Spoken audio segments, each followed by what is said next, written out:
Hi, this is Dennis with Second Chance Tackle. I have a beautiful reel to work on today. This one is a quantum reel. This one is a quantum 1311MG, and well, it's a 1993 manufactured reel by Quantum Zebco. This is a left-handed reel, and it's a beauty. This reel was sent in for some service and repair. Matthew sent them in. And we're going to show you how to take this reel apart, how it's made, how to service it, and how to keep it fishing for a long time to come. Well, we're going to start by taking off the exterior pieces and parts. And while we do that, I want to encourage you to subscribe to my channel. And for those of you that have subscribed to my channel, I want to thank you for making the channel what it is. So what is it? It's an opportunity to learn about how fishing reels get serviced, teach you how to do it yourself. And well, we see the large variety of reels that are out there, whether it's spinning or bait casting or the large ocean reels. Well, I try to cover them all so that you get a good understanding for them. And if you have a reel like this, show you how to service it and keep it fishing for a long time to come. I've removed the clip and the tie-down screw. This is a reverse threaded handle nut, so make sure if you're turning it the one way and it just seems to be tightening or not moving, try turning it the other way. Particularly on left-handed crank reels, they change the orientation of the threads so that it doesn't unscrew during use. So it may be that you have a reverse threaded screw. And I just had an Abu Revo come in not too long ago, where the whole screw cap and everything was cross-stripped and forced on because, well, it was somebody attempting to put it on in a traditional manner when it was reverse threaded. So take your time, understand the reel, and if you're not having any success with the reel coming off in one direction, take the time to try it in the other direction. All right. We've just cleaned up the handle assembly.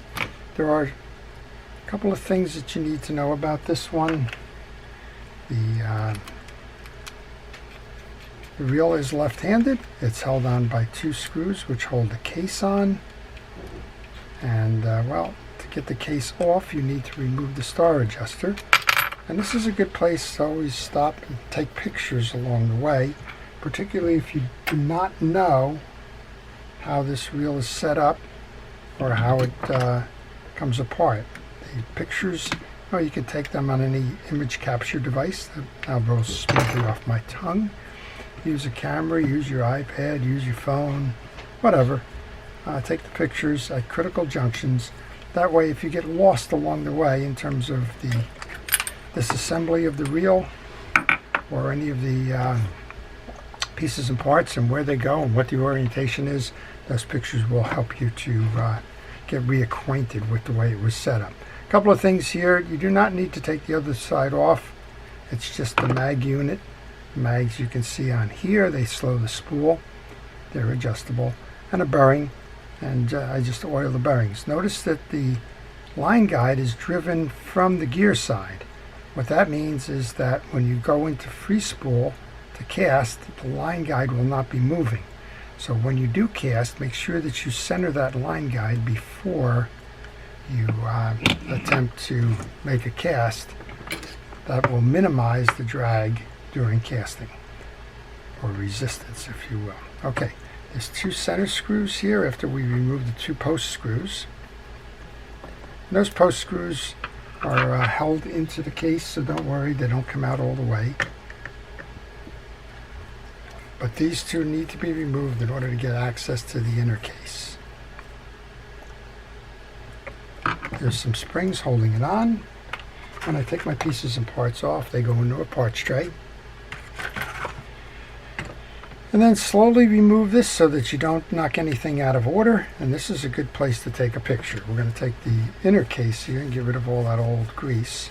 I think this case is an aluminum case, much like the Shimano Bantams, the early ones that are so prized. And then take a look here. This is kind of a funky setup we're going to remove the 2 yoke springs. Again, take that picture.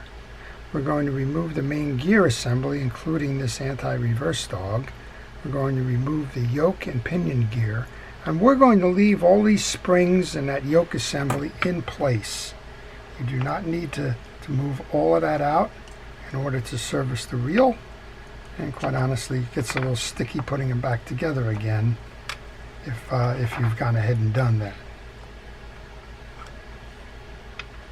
Okay, this is a traditional finger jointed dog. It's kind of got a little fun offset to it though. There's 2 pieces to this. We're going to take this all off. Underneath your bushing you have 2 tension washers. You have a main gear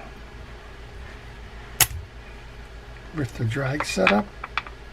Then you actually have a series of click ratchets here. The first one, just take this off completely to show you, because the last one of these that I worked on, well, it had it set up the wrong way. First one is your ratchet that the tooth is going to work on from your anti-reverse. Then you have a washer. Then you have this click ratchet. This click ratchet is actually what the beak of that is going to run on. So this piece is going to go here, and the beak of the anti-reverse dog is going to hit that second one there.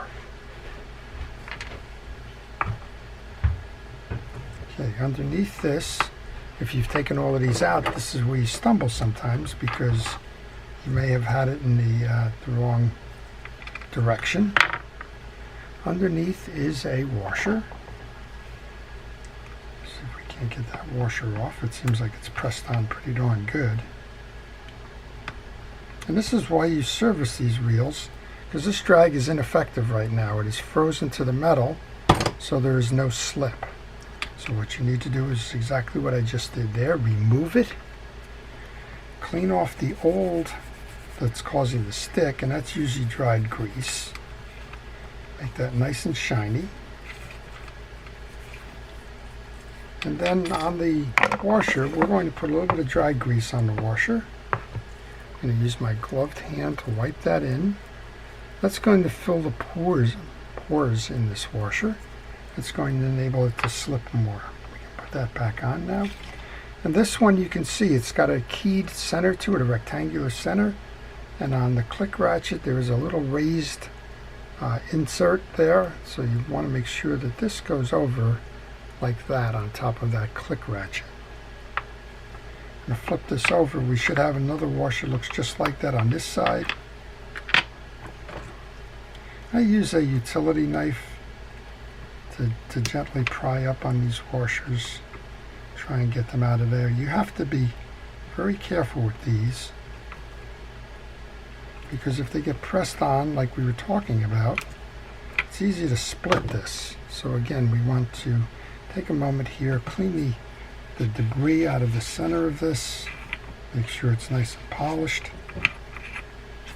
and then fill those pores with some dry grease.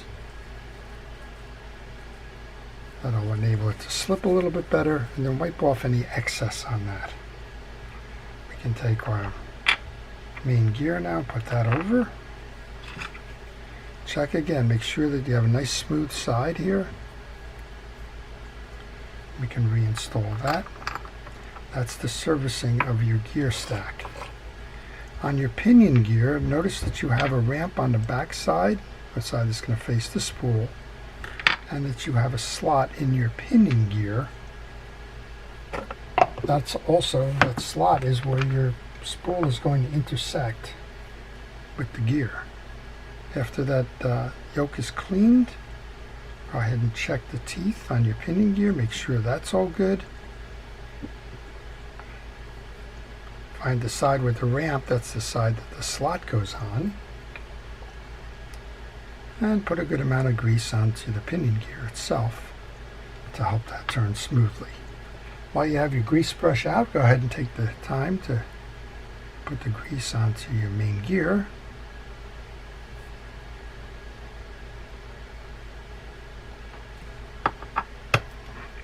And make sure it's nice and tight. I noticed that I didn't push it down that last little bit there. One more thing we want to do is clean up this mechanism, even though we haven't taken it apart. And again, you don't need to. Of course, you need to if there's a broken piece in there, if you're not firing properly. But right now, all we have is some of the grease that's leaked out of that gearing. I'm just going to use a cotton swab to clean that up. And you can use fishing wheel oil where the slides are. That penetrating oil is good for removing greases and the like, but it's not really a lubricant to speak of. Too light.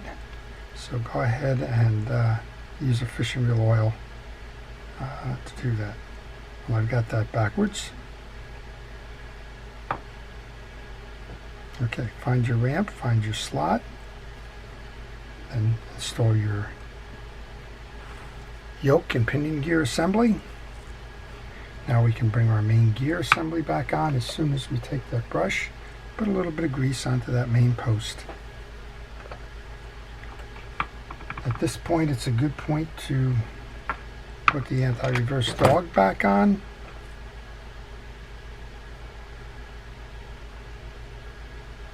So you have a forked finger joint here that goes on the bottom one.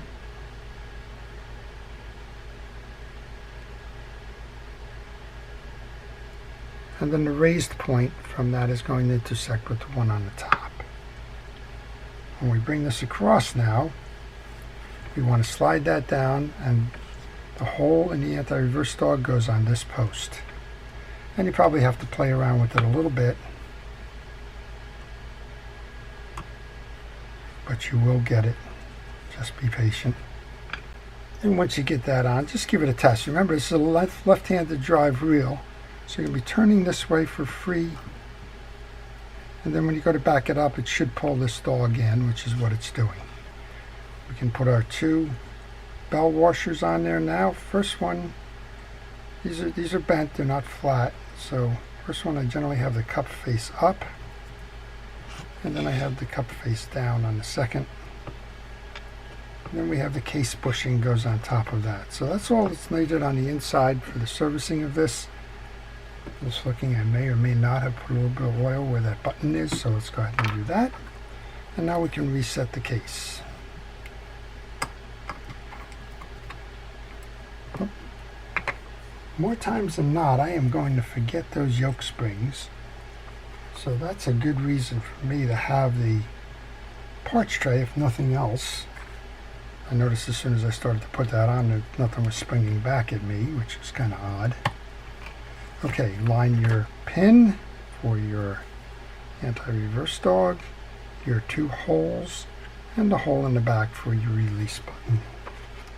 And go to your parts tray and get the two small screws.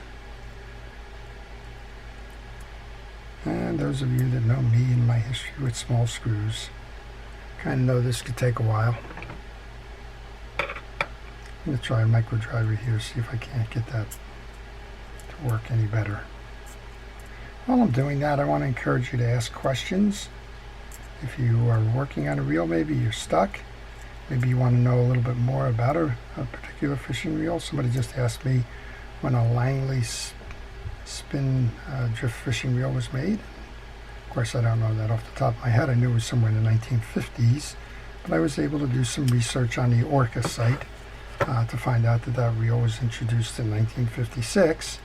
And that was good history because the person had just gotten it and wanted to know a little bit more about it. So we were able to help them out. So if you have a question, maybe you're servicing a reel and don't quite know what the steps of that reel are, when it was made, why it was made, how it's used, those kinds of things, just leave those questions and we'll try to answer them for you. You want to service the pawl, and it's a good way to do it here with the case off and the spool out. It makes it a little bit easier. You're going to remove that pawl cap. There's a little spring in this one. Be careful about that. Don't lose that spring. And generally you can tap that pawl out You'll see it's coming out now. I'm going to just grab that pawl with the pliers because we want to make sure that we get the dirt off of the pawl and that we inspect it before we close that reel up. You can see there's some dirt on that shoulder of this one. That's old oils and greases. Get that off of there. And then check to make sure that those teeth are even. Once you do that, you can bring that back in. Don't forget your spring. There's a hole in the center of this that will accommodate that spring. Clean off that little back end of the cap. Drop of oil will be okay in here, as well as on the worm drive. Now in this one, that worm drive is clean. You don't have to do anything.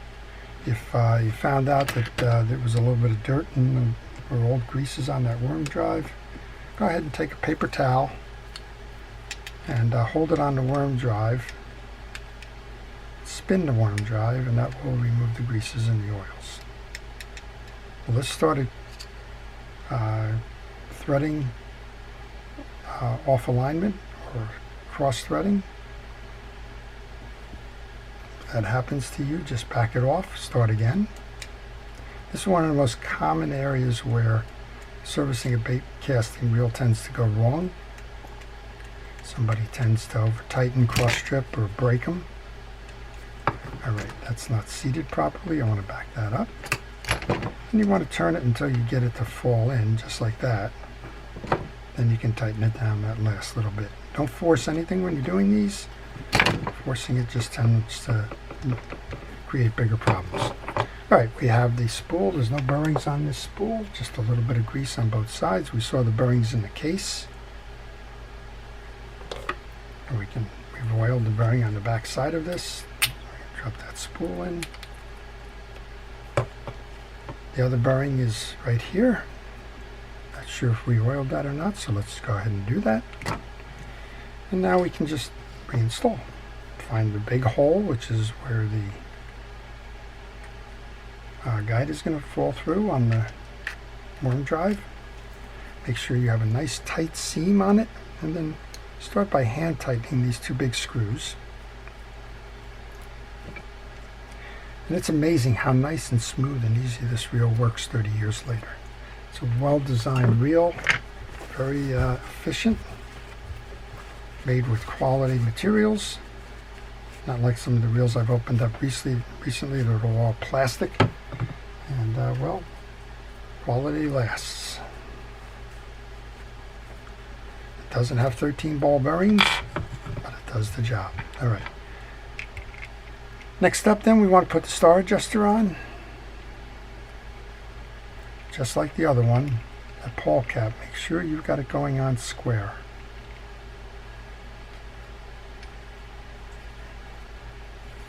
Sometimes that's easier said than done.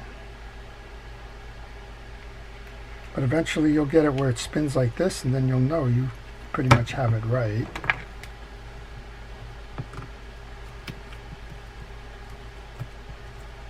I'm just holding the inner shaft here. I had a little sticking point there for whatever reason.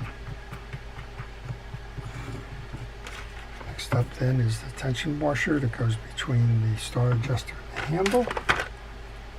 And the handle. And once you put the handle on, you can put that E-clip on that holds the gear shaft and the gear assembly together. Most of the time you can put that handle on with finger strength.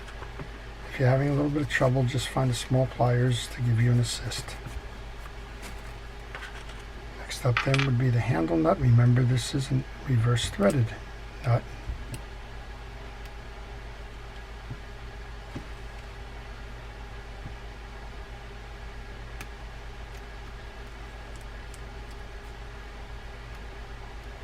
Tighten that by hand to make sure it's not cross-stripped. Then get your 10mm wrench. And there's one of two ways to kind of get this cap to align. One of them is to have the point pointing directly at the hole. If that's not working, sometimes you need the flat one. which is the way this one's set up. So just back it off a little bit so that the flat is perpendicular. I knew that high school geometry would come into effect somewhere along the line when you've got that mounted. This is the wrong cap for this reel, but it works. The original cap was a black plastic cap that concealed the nut. And you know what? We're about ready. We're going to just tighten down the drag.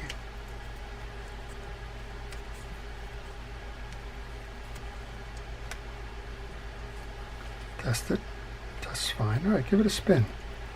Well, you can't feel this, but I can. And this is a nice, smooth operating reel all around. Pre-spool release. Make sure that it casts. You can see that it casts. You have an adjustable mag here. So you adjust that to the line, the lure weight and your line to maximize the casting without any kind of backlash. All right. Should trip out. It does. We didn't touch that lever at all, so that's the case. And just again, a nice, quiet, smooth operation. So that's it. That's your Quantum 1311 MG Magnum gearing. And, well, it's a beauty. I want to thank Matthew for sending that in. And we'll make sure it gets out there and gets fishing again real soon. This is Dennis with Second Chance Tackle, taking the opportunity to thank our police, fire, safety, and rescue folks for their dedication to the task and their career choice. And wishing everybody, well, the best days on the water, friendships from fishing, and, well, safe and, well, worry-free fishing by keeping your reels and tackle equipment serviced and ready to go. Have a great day.